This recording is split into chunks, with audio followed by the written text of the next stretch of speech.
Back on TYT Sports with the power panel of Coach Nick, Coach Francis, and Jason. I like that. So I like it. we did a clip about a year and a half ago, on what if NBA players played for their hometown teams.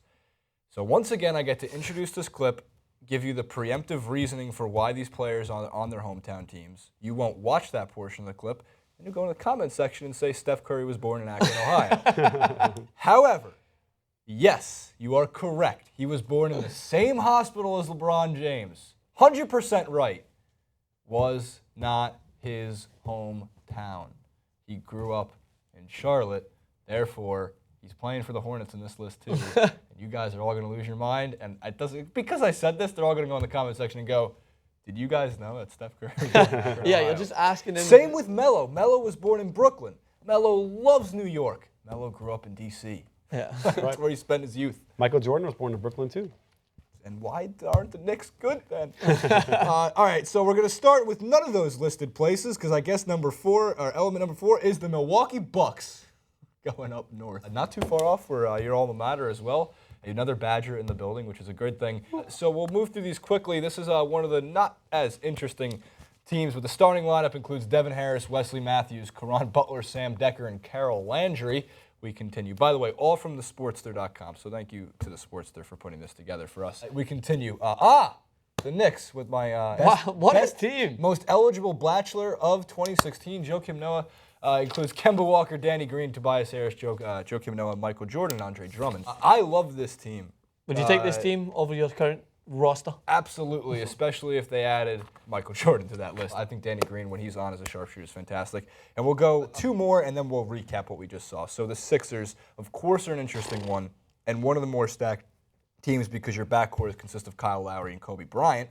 Tariq Evans, Rondae Hollis-Jefferson, and another no-stats all-star in a way, and Marcus Morris. And let's get to the Wizards because that includes Melo and Kevin Durant. That's one of the best teams you're going to see. Ty Lawson, Rudy Gay, Avery Bradley, Kevin Durant, and Carmelo Anthony. Not really a solution for the center, but a lot of needs them? guards and players. All right, so we'll stop there.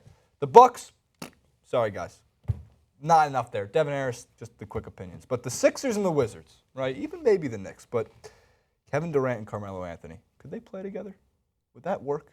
Oh, I think so, for sure. I would love to see that team play, actually, because, Melo can take a lot of the pressure off of KD. KD can play opposite him on the other side and sort of, let Melo do it. And then when you swing it, you got KD, and they can both post up. They can both play high post. They can go outside.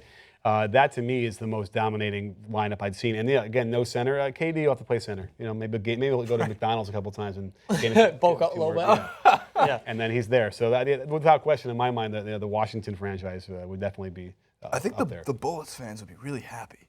Bullets that's what they want. Yeah, the Wizards fans. One of our hosts, Ben Mankiewicz, always calls them the Bullets. He refuses to call them the Wizards. Francis, would you like to see Kevin Durant and Melo on the same team? Of course I would. I would love to see them play. I mean, you get Ty Lawson in there pushing the pace, and then see if you could work with Melo and Kevin Durant on the perimeter. You push Kevin Durant inside. It would just be a fun team to watch and see. Because obviously this is all hypothetical, and there's some situations where you're just picking and choosing random players who happen to be in the same era. But Carmelo Anthony, Kevin Durant, we've watched them play in the league. We've watched two players who have looked to strive to try and obtain a championship, went their own way about it. We now see Kevin Durant making good decisions for his career. I don't care what you think. You can say in the comments, blah, blah, blah. I've heard it all before. But I think make a good decision for his career.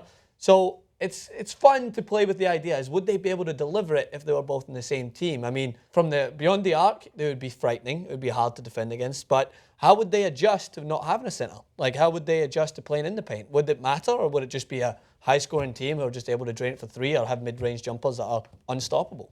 I think that's the question we have for the Warriors this year as well, where and my take is, okay, so they're a little bit thin on the center position in those areas and defensively, but they don't have to hold anybody under 100 points a game here. They're going to score 120, 130 anyway, right? So it's they're just going to have to win by it doesn't matter where that yardstick moves as long as they're going to outscore their guys. So yeah, I think Ty Lawson. I mean that's an insane team, and it would be really fun. Spread it out and attack. Believe it or not, there are a couple teams on our list that are, I think, even more stacked. We got four more. We're going to run through four more, and we can take another break. The Heat, Lakers, Clippers, and Hawks. We'll start with the Miami Heat down in South Beach. Brandon Knight, Jordan Clarkson, Tim Hardaway Jr., Trevor Ariza, and Udonis Haslem. Not one of the stacked teams, at least in comparison. It's balanced in a way. I really liked Udonis Haslem on the Heat, a younger version of Udonis Haslem. Trevor Ariza, when he was hitting his threes with the Lakers, very important to them winning a championship. Moving forward to the Los Angeles Lakers and the Clippers. So I don't know exactly why certain players are on the Lakers and certain players are on the Clippers. For example, when we get to the Clippers, like they put, I think, Brook Lopez, who was, if I'm correct, and he was born in North Hollywood. Right. It's the same building.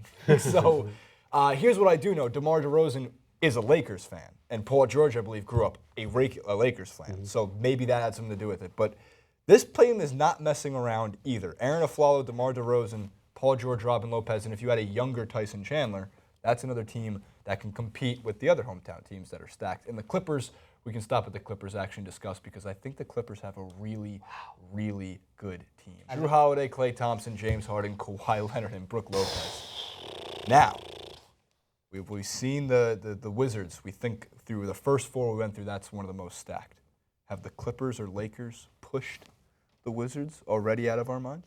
I think so. I think the Lakers have no spacing. That'd be a frightening, five to play.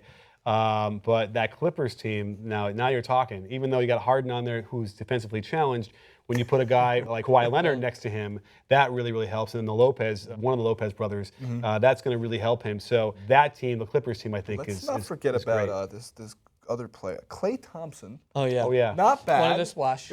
So yeah, and that was the point I was gonna. You actually read my mind. I was like, James Harden, right? We've seen James Harden try to work with an offensive team that had frightening ability with Russell Westbrook and Kevin Durant. But if you put him in there with Kawhi Leonard, that's a safety net for him. He can go forward, he can shoot and score. You have Kawhi Leonard working his way back and Klay Thompson from the perimeter. That team beats the Wizards for me. So, do you guys remember the 2012 NBA Finals against the Oklahoma City Thunder, Games 2 and Games 3? The Heat lost Game 1. Yep. Right? They walk off the court, they look not petrified, but just pissed off at themselves. Games 2 and Games 3, possibly the worst defensive matchup of all time was James Harden on LeBron James, I remember. This was before we really knew James Harden was not going to play defense. I think that was the moment in James Harden's life where he said, I'm not playing defense anymore. This is not possible. I'm done. LeBron ruined all of it. LeBron was on the Cavs team, by the way, for these rosters, but the rest of his team I don't think actually even made our elements list. But we will run through the rest of the teams at the end of this clip in a B-roll for everyone to see as like a credits type of thing. So LeBron's probably the one superstar missing from all these together. Let's move to the Hawks, Mavericks, Rockets, and Warriors. Another team that could compete, probably one of the teams with the best bigs that we've seen so far in Chris Bosh and LaMarcus Aldridge. And again, Wesley Johnson, Wellesley Johnson. That's a typo. From the Sportster, we can fix that for you guys. Deron Williams, depending on what Deron Williams shows up, and C.J. Miles also rounds it out. Continuing through, staying in the state of Texas, let's go to the Houston Rockets, hometown team. They were next. This is another one that I would find very interesting because I actually think this is one of the more balanced teams. Jimmy Why Butler, is that, Jason? Gerald Green, Chief Justice Winslow, Jason's who crush. I have the softest spot for. The man defends the wings like he's been doing it for 10 years, and he's only a sophomore. He's a winner. And DeAndre Jordan. Yeah, but Kendrick Perkins? We can find somebody else. Okay. We can make some trades. We'll take LaMarcus from the Mavericks, and we'll put him on the Rockets. Warriors hometown. We can stop there to see if any of those remaining teams. I like this one for one reason. I think the Paul Pierce in his prime Damian Lillard backcourt would have been really cool. I mean, one of the best trash. I mean, it's not going to work. That team does not stand a chance against the Clippers or even the Lakers, or I would even say Kobe and Kyle Lowry and that kind of team with the Sixers. I think I already mentioned that, or the Wizards. But Paul Pierce is the best trash talker we've seen so far. It's also a little bit liberal of a geography to have Paul Pierce in that area of California, by the way. But because he is from down here in LA. But so what's interesting? But, oh God, they're going to be like, he doesn't. How could you put him on Oakland? That team would be a fun team to watch. They would push the pace. They've got some shoot first, think later players in there. Matt Barnes, Jeremy Lin. But they wouldn't stand a chance. Bulls, Hornets, and Hawks. Derrick Rose, Dwayne Wade, Andre Iguodala, Anthony Davis, and Jahlil Okafor. Now we're getting to something, okay? Now we're getting to even something more. Wow. Steph Curry, Chris Paul, John Wall, P.J. Hairston. I don't know how he snuck in there. Hassan Whiteside. For the second time in this clip, yes, Stephen Curry was born in Akron, Ohio, in the same hospital as LeBron James. But he grew up in Charlotte, so they put him on that list. I didn't make the list. It's not on mine. It's not mine. It's like Blake Griffin. It's like Doc Rivers and Blake Griffin. It's not on Blake. It's not on Jason. And lastly, the Hawks, which were Contavious Caldwell-Pope, Jay Crowder, one of Coach Nick's favorites, Josh Smith, Derek Favors, and Dwight Howard. I think if we can consolidate what we've seen, it looks like Wizards, Clippers, that Hornets team. Oh, we got to throw my hometown Chicago in there. Oh, of course. That's a actually solid yeah, team. Absolutely, absolutely. That is a good team. Okafor and Anthony Davis and Wade. That's Not a good kidding. team. So those would be the 4 that we would think would really battle it out for supremacy of hometown teams, right?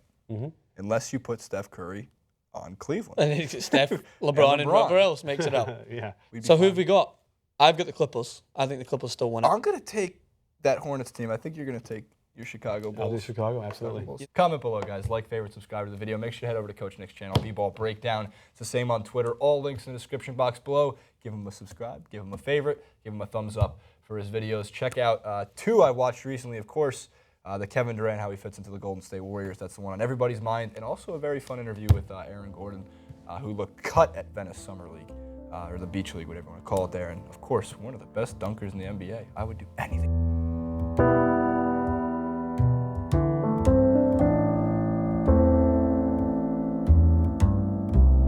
His love.